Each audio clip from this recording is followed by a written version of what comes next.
Në një atmosferë të ngrohtë mes shkrimtarësh miq e dashamirës së letërsisë, poeti Arben Viktor Shala ka promovuar vëllimin poetik Sofra Bezi Pashkundur, duke tërhequr vëmendjen për gjuhën e veçantë dhe ndjeshmërinë që përcjellin vargjet e tij. Gjatë promovimit, autori Shala sqaroi se titulli është tregues që poezitë janë mbajtur prej disa kohësh pa u botuar dhe tashmë u përmblodhen në vëllim me disa cikle. Libri përmban poezi të frymëzuara nga jeta e përditshme dhe të shkruar në kohë të ndryshme. Titulli i këtij libri, i këtij vëllimi poetik, Sofra Bezi Pashkundur, tregon se si nuk kam marrë disa dramca për një kohë të gjatë pa i shkuar prej Sofra Bezit. Këto spunto janë të ndryshme nga momente të pa menume të ditës ose të jetës.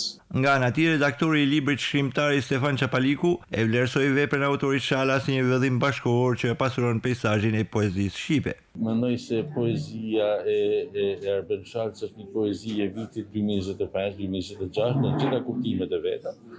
Pra e pasunon peizazhin e poezisë shqipe, pasunon mënyrën se si i ka thënë disa të vërteta, që kanë fjetë tek ai duket se kanë fjetë tek ai prej kohësh edhe tashmë kanë marrë formën e një libri të tillë me poezi. Gjatë promovimit të këtij vëllimi poetik, shkrimtar dhe lexues recituan vargje nga poezitë e poetit Shala, të shoqëruar me muzikë në fond, çka bëri me tërheqjes këtë aktivitet letrar. Prej kohë time me përnda atë forcë ndërdej.